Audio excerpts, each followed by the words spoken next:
Welcome to Wise Pages. Today, we're diving into one of the most powerful books ever written on personal effectiveness, The 7 Habits of Highly Effective People. Let's begin. Being proactive means taking full responsibility for your own life and your own actions. This doesn't mean that bad things will never happen to you. What it means is that how you think, how you respond, and what steps you take next are entirely in your hands. A proactive person doesn't sit around complaining about their circumstances. Instead, they ask, what can I control right now, and what can I not? They focus on their own decisions rather than blaming others, fate, or the system. Most of us live reactively in our day-to-day lives. Being reactive means your mood, your choices, and your behavior change depending on what happens around you. If someone yells at you, your day is ruined. If you get stuck in traffic, you lose your temper. If you miss an opportunity, you say your luck is bad. In that mindset, you see yourself as a victim, as if the control over your life belongs to outside forces, not to you. A proactive mindset says the opposite: no matter the situation, my response is my own choice. I decide whether to get angry or stay calm. I decide whether to give up or keep trying to learn. This way of thinking makes you strong from the inside, because your happiness and progress no longer depend on what happens around you. Take a student who fails an exam. A reactive student will say the paper was too hard, the teacher didn't teach well, or their luck is bad. They stay unhappy, blame others, and probably won't prepare properly next time either. A proactive student looks at the same situation and asks, where did I go wrong? Which topics am I weak in? What should I do differently now? They take responsibility and prepare better next time. The situation is identical. The thinking and the results are completely different. The first step to becoming proactive is accepting that you have a role in whatever is happening in your life. That doesn't mean blaming yourself for everything. It means acknowledging your part. As long as you keep telling yourself that your problems are caused by other people, the government, or your circumstances, you lose the power to change anything. Here's another simple example. Imagine you work in an office with a very strict boss. A reactive person will complain every single day, the boss is terrible, the environment is toxic, it's impossible to work here. They stay angry inside and lose motivation. A proactive person thinks, I can't change my boss, but I can improve the quality of my work, my communication, and my skills. Maybe they talk to the boss at the right time, or they build themselves up so they can find better opportunities in the future. Proactive thinking teaches us that there are two kinds of things in life: things we can control and things we can't. We can't control the weather, but we can control what we wear. We can't control what people say about us, but we can control how much importance we give to their words. When you put your energy into what you can control, your life slowly starts to get better.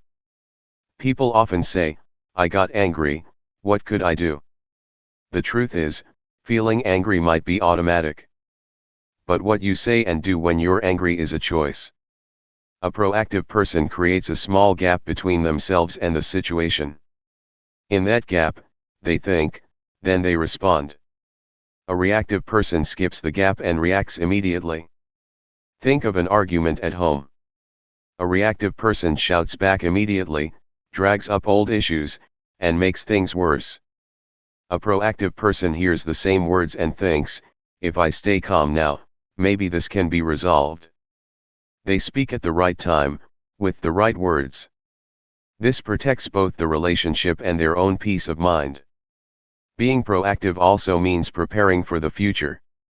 Reactive people wake up only when a problem is already on their head. Proactive people think ahead: if this happens, what will I do? Take health. A reactive person goes to the doctor only when they're very sick.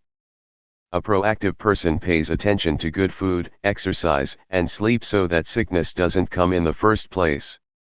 Many people say, I don't have time. That's a reactive thought. Proactive thinking says, everyone has the same amount of time. The difference is priorities. If someone can spend hours on their phone every day, they can't say they don't have time to learn or improve themselves. A proactive person takes responsibility for their own time and decides what matters. There is also a difference in language.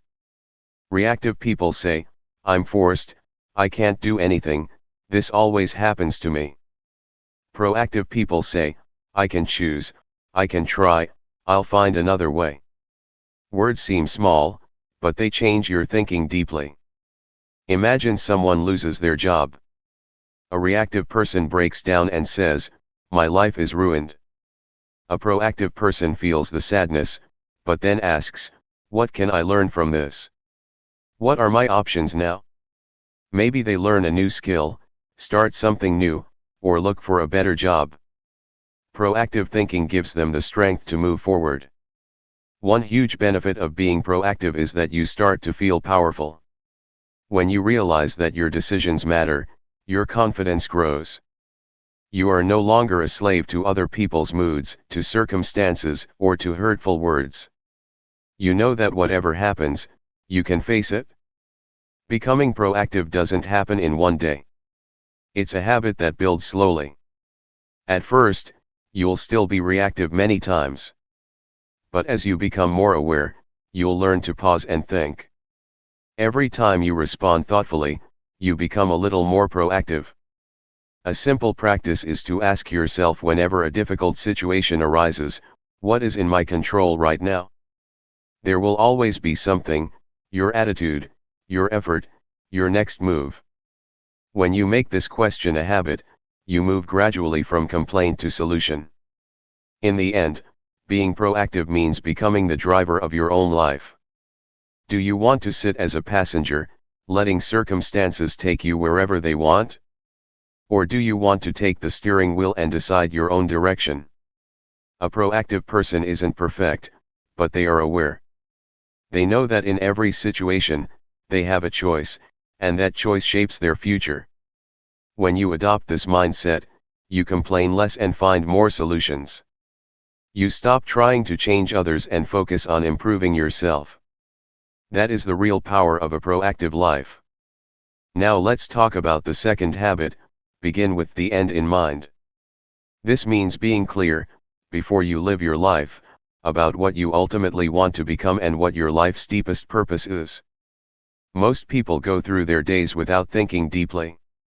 They wake up, go to work, rush around all day, and fall asleep tired at night. But they never ask themselves, what is the purpose of all this? Begin with the end in mind teaches us to check whether the decisions we are making today are taking us in the direction that truly matches our deepest desires. Here's a simple example. Imagine you're about to go on a long journey, but you don't know where your destination is. You just keep driving. You might be driving very hard, but if your direction is wrong, all that effort is meaningless. In the same way, if we don't have a sense of our destination in life, we will be very busy but never truly satisfied. The first step of beginning with the end in mind is understanding what success means to you.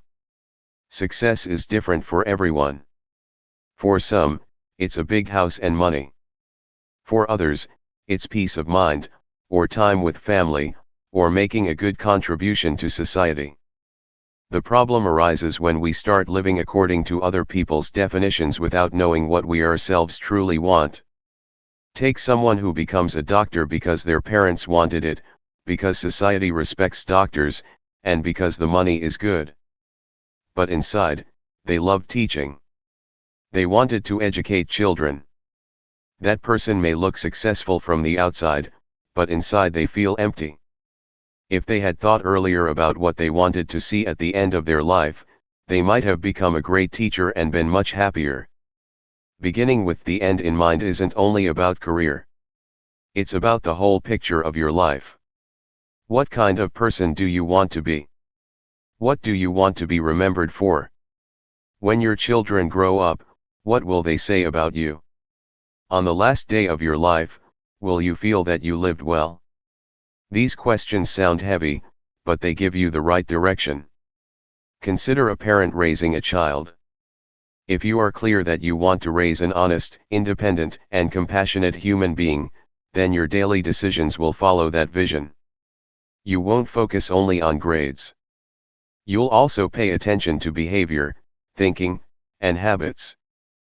But if that vision isn't clear, you will be strict sometimes, careless other times, and the child will feel confused. Begin with the end in mind also teaches us to know our values.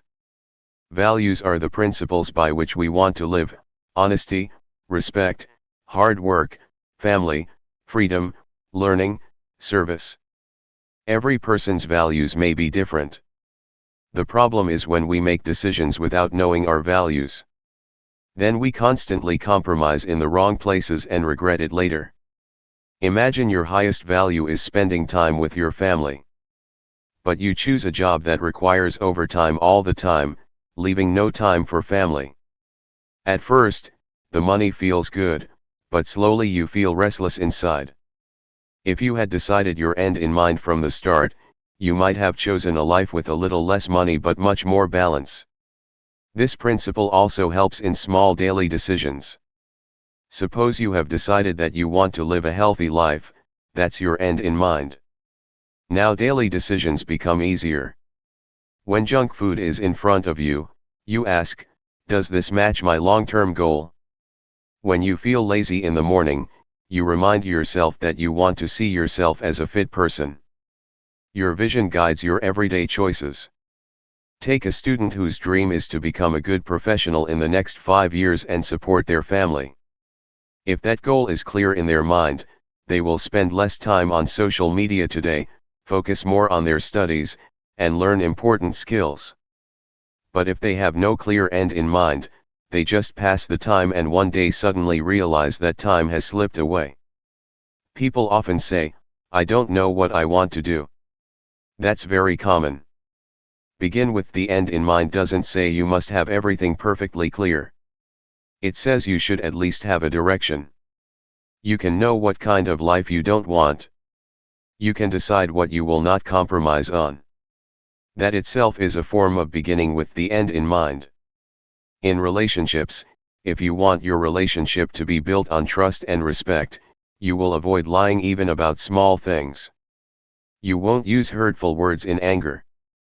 But if you've never thought about what kind of relationship you actually want, you will be carried away by every emotion, and the relationship will weaken. This habit also teaches us that we can design our lives. Life isn't something that just happens to you. Just as someone draws a blueprint before building a house, you need a mental blueprint for your life. Without a blueprint, the walls will be crooked, the rooms won't fit together. Without a vision, life feels scattered. Consider someone who is always worried about money. If you decide that 10 years from now you want to be financially secure, then today you will think before you spend. You won't borrow money unnecessarily. You will build the habit of saving and investing. But if the end isn't clear, money will come and go, and the stress will remain. The greatest benefit of beginning with the end in mind is focus. In today's world, everything is competing for your attention: social media, comparisons with others, the pressure to succeed quickly. When you have your own vision, you are less affected by all of this. You know what you need to do and what you don't. Your end in mind can change over time. What you want today might be different 5 years from now. There's nothing wrong with that. But living without any end in mind is like a boat without a rudder. You drift, but you never know where you'll end up. In the end, this habit is about deciding first what kind of person you want to become, what kind of life you want to live, and by what values. When that is clear, daily decisions become easier. You wander less, regret less, and feel more balanced. Life is never perfect, but when there's a clear vision behind it, every step has meaning. Now let's move to the third habit: put first things first. This means doing first those things that truly matter, not just the ones that are immediately in front of you or making the most noise. Often we stay very busy all day, but at the end of the day we feel that nothing important got done. The reason is that we get caught up in urgent tasks instead of important ones. This habit teaches us to manage our priorities, not just our time. First, we need to understand the difference between important and urgent tasks. Urgent tasks demand your immediate attention: phone calls, messages, a sudden task, a deadline that's already here. Important tasks are connected to your long-term life, your goals, and your values: taking care of your health, giving time to relationships, learning, planning, improving yourself. The problem is that urgent tasks make noise, but important tasks wait silently. Imagine someone who wakes up every morning and immediately starts checking their phone. Messages, social media, notifications, emails. Suddenly 2 hours are gone. These feel urgent because everything is demanding attention right now. But are they important? If that same person spent half an hour exercising or studying in the morning, that would be important but doesn't feel urgent. That's why most people keep putting it off. Putting first things first doesn't mean never doing urgent tasks. It means giving important tasks such a high place that they never become urgent in the first place. Take health. If you pay a little attention every day, you may never get seriously ill. But if you ignore your health, one day illness becomes urgent, and then you have no choice left. Consider a student with an exam 1 month away. Studying is important, but it doesn't feel urgent yet. So the student says, "There's plenty of time, let me rest today." Slowly, time slips away. In the last week, studying becomes urgent.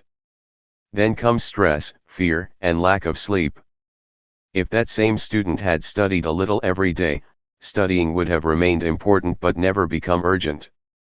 This principle teaches us to run our lives according to our own values, not according to others' expectations or outside pressure.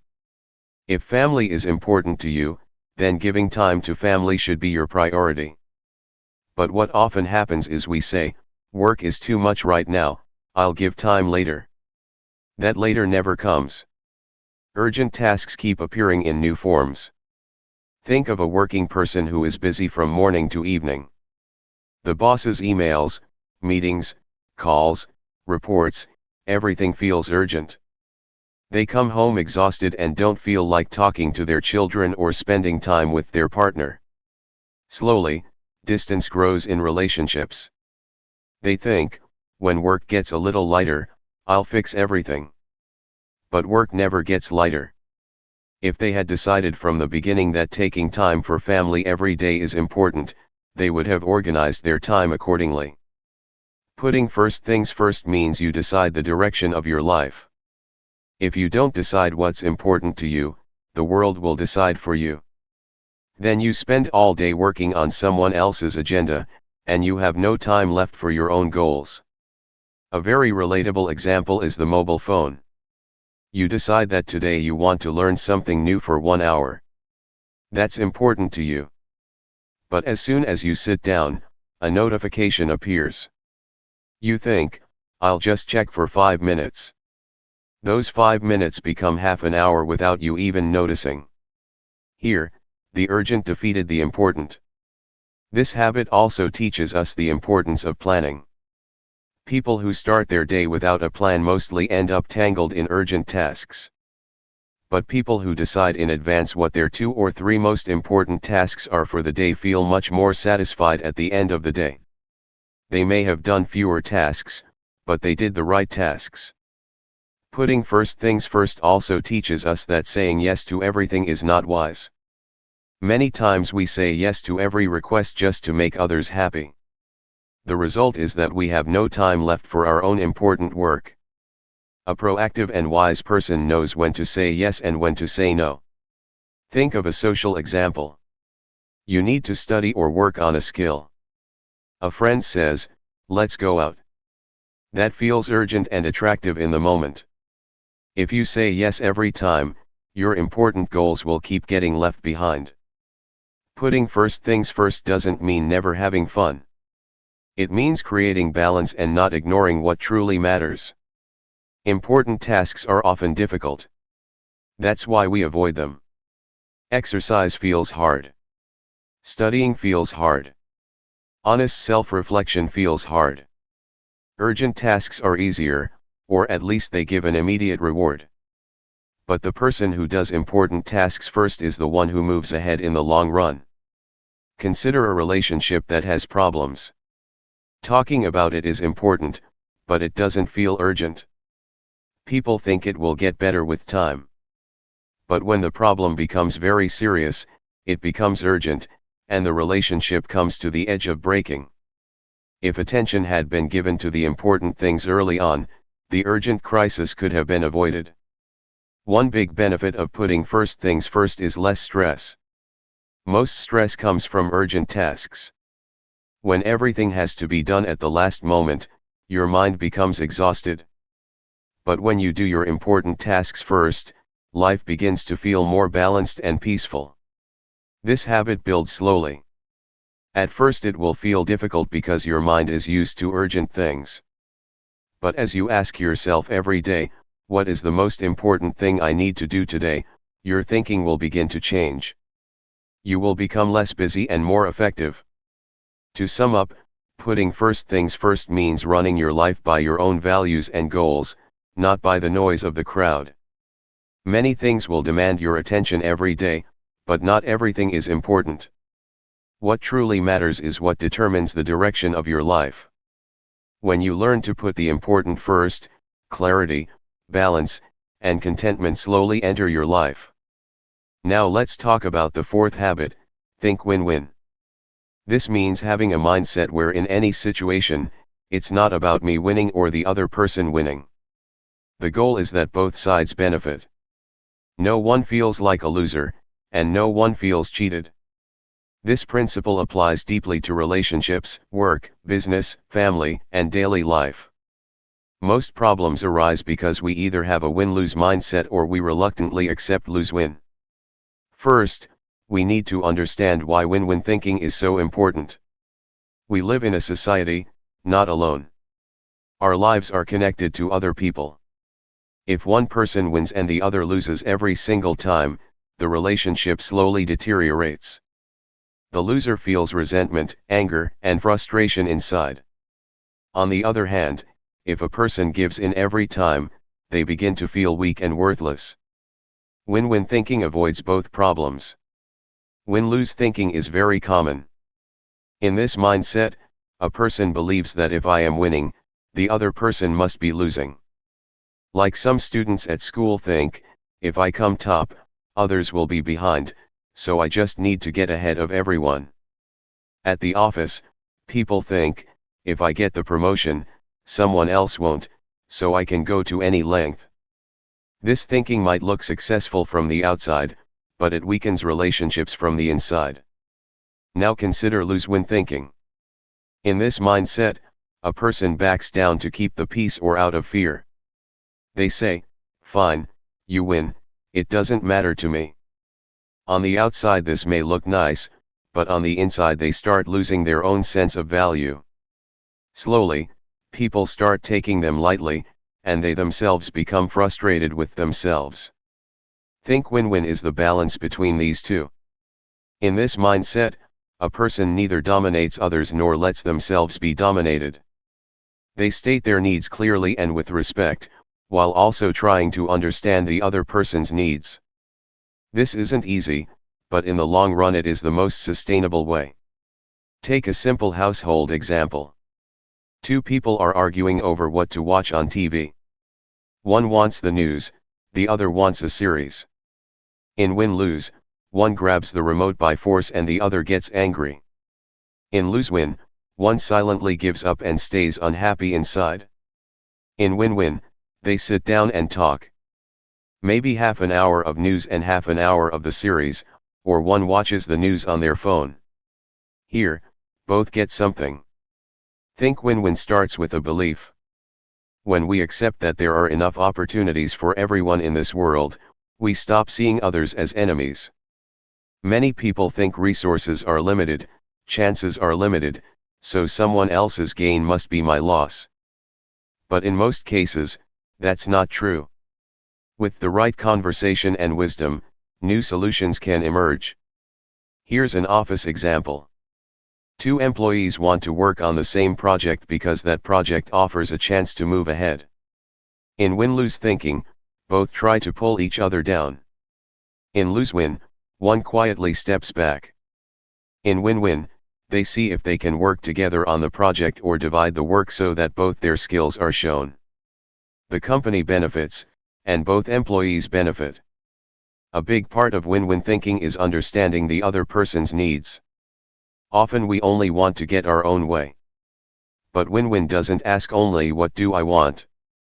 It asks what do we both want, and how can both our needs be met. For that, listening is essential. Take a friendship.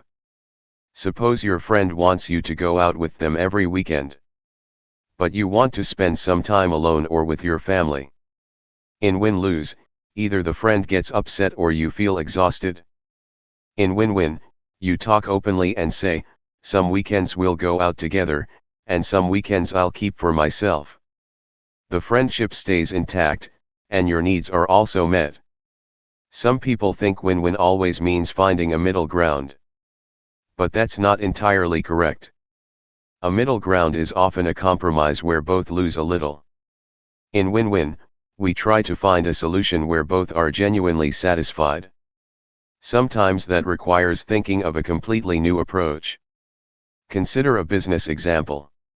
A customer wants a lower price, and the shopkeeper wants a profit.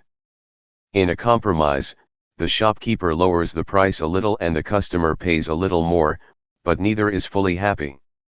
In win-win, the shopkeeper might create a new package of quality or service that gives value to the customer and profit to the shopkeeper. Both win. Win-win thinking builds trust in relationships. When people feel that you care not only about your own benefit but also about theirs, they begin to trust you. That trust helps enormously in the long run. People want to work with you, they listen to you, and they support you in difficult times. In parenting, suppose a child wants to use the mobile phone late at night, and the parents say no. In win-lose, the parents snatch the phone away and the child gets angry. In lose-win, the parents give in out of exhaustion and the child's habits get worse. In win-win, the parents talk to the child, explain the reasons, and make a rule, for example, mobile for a set time, then study or sleep. The child gets some freedom, and the parents' worries are reduced.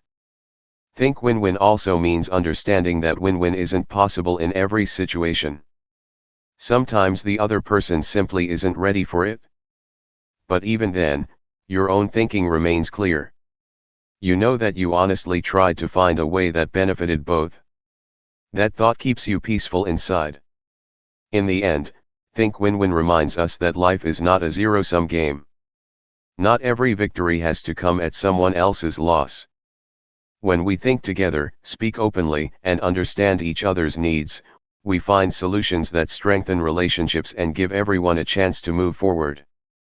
This mindset brings not only success but also peace and respect over time. Now let's explore the fifth habit: seek first to understand, then to be understood. This means that in any conversation or relationship, your first genuine effort should be to understand the other person, and only after that should you try to make yourself understood. Usually, we do the opposite. Someone is speaking, and our mind is already preparing a response. We listen not to understand, but to reply. This habit is a major cause of misunderstandings, arguments, and distance in relationships.